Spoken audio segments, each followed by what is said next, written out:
In this video, we are going to show you how to create the scorecard and test the scorecards.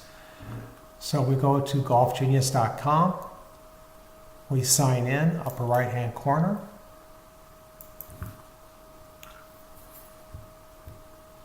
We find our league, San Diego Hookers and Slicers, either here or over under the select season, all. So we can select it from either locations. That brings up this field. We now click on calendar, tabular view of the calendar, and we're going to find March 28th. Go to the right side, open it up, and we're going to click on print scorecards to set them up.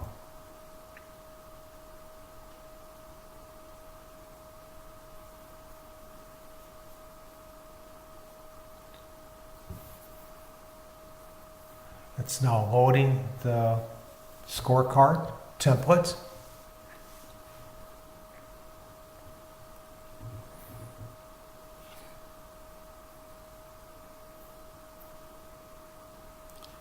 And the scorecard takes a little bit longer to load up.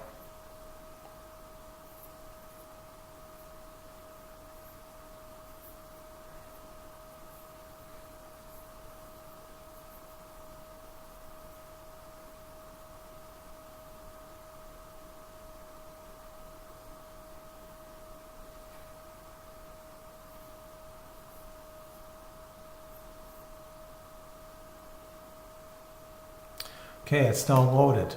We're going to use the tabs across the top. The basic tabs we're going to use is the fonts and colors, additional tee time.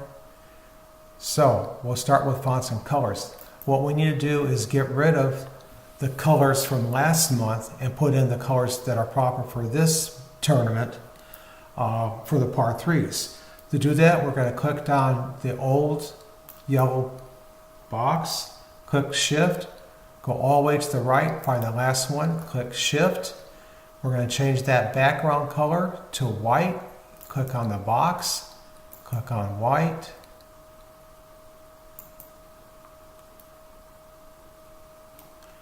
Okay, it saw it got rid of all of those, and now we're going to uncheck all of those little boxes so we can put them in the right spot.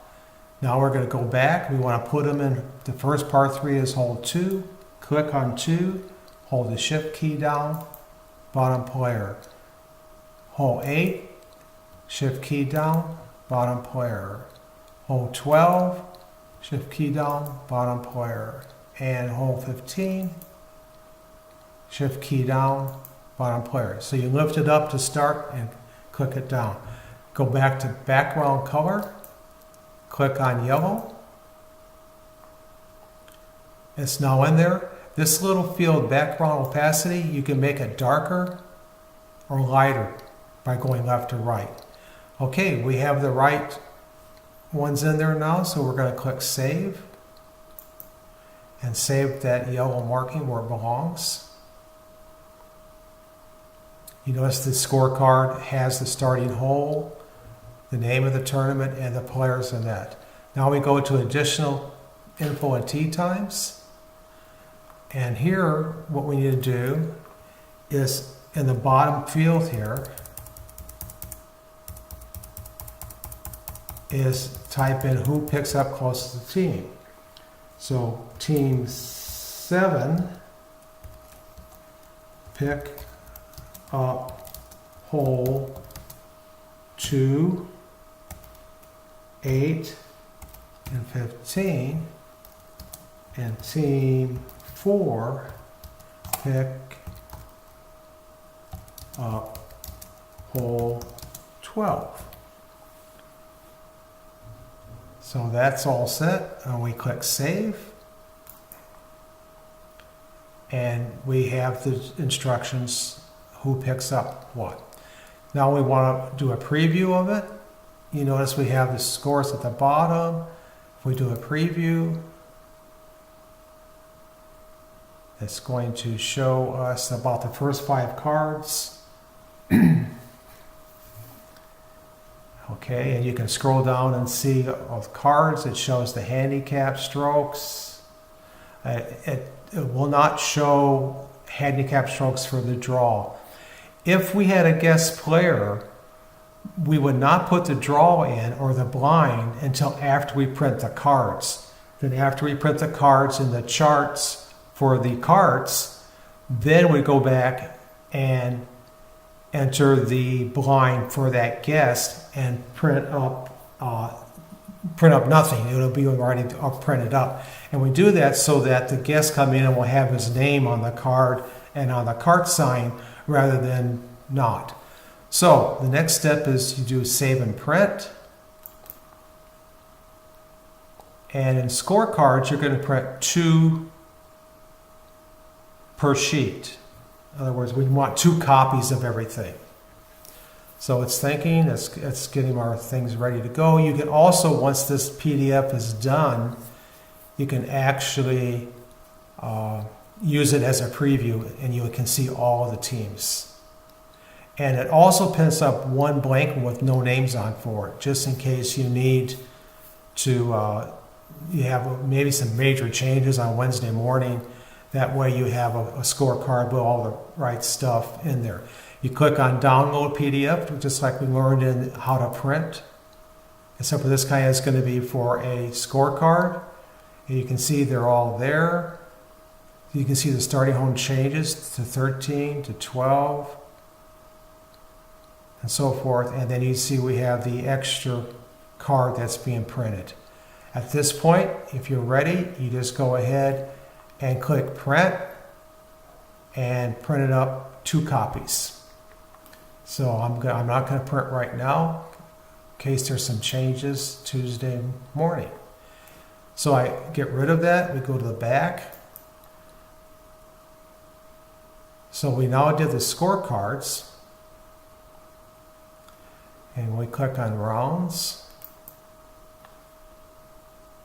Everything's working a little slow tonight,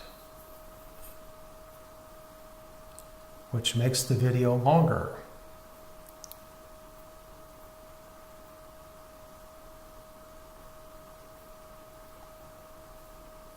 We should have some background music going here.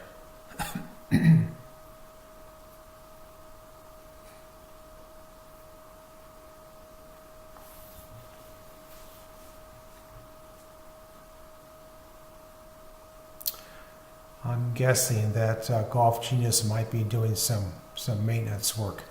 Okay, so now we're back to rounds. I'm going to show you how to test it. So we will go to enter scores. We want to make sure the scorecard is working properly. Now this is going to be a test, so we're going to do some random entering of scores. And we do this by clicking the bottom left corner, random scores. Click OK at the top, and it's going to add bogus scores to everybody. It turns green when it's all done. Now I can click the blue field that says Test Leaderboard, and it's going to show me up based on the random scores entered who the winners are. And we want not so much see who the winners are, we want to be able to test the actual scoring to make sure that in this tournament there should have been 1 ball on the hard holes and 2 balls, etc. So I'm going to click on, see 1 ball, then 6 easiest, 2 balls, and so forth. I want to make sure that's working. So this gives us the results. So in this one, these will be the winners that won. If we click on that team, it's going to open up the team scorecard. So we can see on this hole, the first hole, handicap hole is at handicap 5, and you're only going to use 1 score on that. So the net score was a 1 because somebody, Felix, scored a 3 minus 2 is 1. On the next hole is hole 17, which means we used 3 scores because it's one of the 6 easiest holes, and they got to score 10. So if you look at the scores, the 3 easiest, the best holes are the 3 plus 2 plus 5 is 10. So it's working. So we can see that it is calculating properly, which is good to know. So when I get out of there, we can do that. And if you want to look at the other one, you can do that, but you really don't need to do that. But it will just give you the winners, and you can look at an individual score and see what their individual scores were. Click on the name of the tournament, it goes out. Closest to the pin, you don't have to worry about other than collect them and announce the winners. Roger will enter that into the system before he mails out the final results. Okay, now that was our test. So we want to go back and we want to get rid of those scores. So we're going to go back to enter scores, hit rounds, back to enter scores. Every time you hit rounds, it takes you back to that. And we want to clear random scores. I'm going to click there, and now watch the green on the right side will all change to a gray. That means they're all now back to no scores entering. So that's the way you test your scores. One other thing you can do, either before you test scores or after, on the right side, it says pre-play audit or round. So if you click on that, it will do a calculation and it will tell you if you have any errors. So it's auditing your pairings, it's auditing your tournaments, it's auditing your flights and teams and your profile. And then you notice in this case they all pass. Sometimes they won't pass, and usually that's when we have a guest who is not in a specific flight, and that's okay. So now we see that's correct. We've done our entering scores. Basically, we have completed this section on how to print scorecards and test the scorecards.